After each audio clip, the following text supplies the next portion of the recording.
ဘပြည်သူများခင်ဗျာနိုင်ငံတော်သမ္မတဦးမင်းအောင်လှိုင်နဲ့ထိုင်းနိုင်ငံဝန်ကြီးချုပ်မစ္စတာအနုထင်ချီဝီရက်ကွန်နဲ့နှစ်နိုင်ငံအစည်းအဝေးပြုလုပ်ပြီးဆွေးနွေးပြောကြားကြရမှာတော့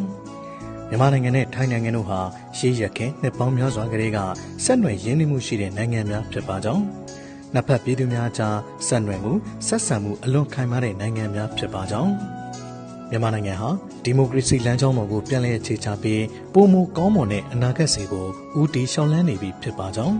မိမိတို့အစိုးရတင်နေတဲ့လက်ရှိမှာနိုင်ငံတော်တည်ငြိမ်အေးချမ်းရေးငြိမ်းချမ်းရေးနဲ့အမျိုးသားပြန်လည်စည်းလုံးညီညွတ်ရေးကိုဦးစားပေးဆောင်ရွက်လျက်ရှိပါကြောင်း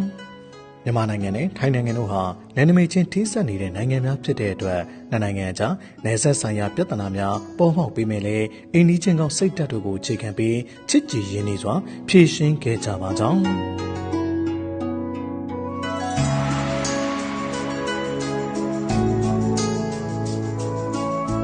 အခုလိုတွေးဆမှုကနေရလက်ကောင်းများကိုလက်တွေ့ကြကြကောင်တယ်ပေါ်ဆောင်ရွက်သွားနိုင်မယ်လို့မျှော်လင့်ပါကြောင်း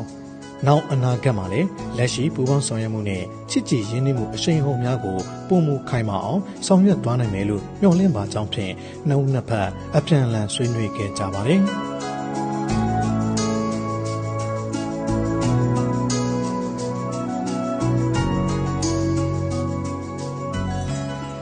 အဲ့ဒီနောက်မှာတော့မြန်မာနိုင်ငံနဲ့ထိုင်းနိုင်ငံနှစ်နိုင်ငံစာချုပ်လွှာလက်မှတ်ရေးထိုးလဲလှယ်ခြင်းခမ်းနားကိုဆက်လက်ကျင်းပခဲ့ကြရမှာတော့နိုင်ငံတော်သမ္မတဦးမင်းအောင်လှိုင်နဲ့ထိုင်းနိုင်ငံဝန်ကြီးချုပ်မစ္စတာအနုတင်ချာဝီရက်ကွန်တို့ရဲ့ရှေ့မှောက်မှာသက်ဆိုင်ရာတာဝန်ရှိသူများကလက်မှတ်ရေးထိုးကြပြီးအပြန်အလှန်လဲလှယ်ခဲ့ကြပါတယ်ခင်ဗျာ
မိဘပြည်သူများခင်ဗျာမြန်မာထိုင်းစီးပွားရေးမိဖက်ပူးပေါင်းဆောင်ရွက်မှုနှစ်တည်ရေးရဲ့အနာဂတ်နဲ့လက်နက်သာဈေးဆိုတဲ့ခေါင်းစဉ်နဲ့ကျင်းပတဲ့မြန်မာထိုင်းစီးပွားရေးဖိုရမ်2026ကိုတော့ဒီကနေ့မှာထိုင်းနိုင်ငံဘန်ကောက်မြို့မှာကျင်းပခဲ့တာပဲဖြစ်ပါတယ်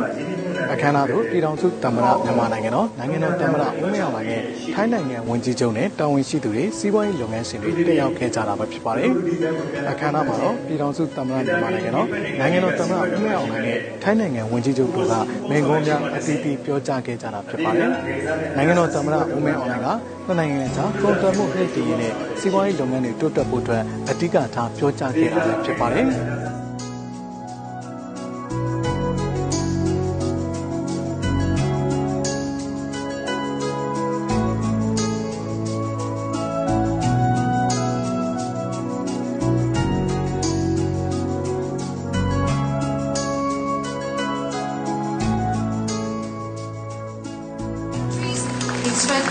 Strengthening economic cooperation, expanding trade and investment, fostering closer collaboration.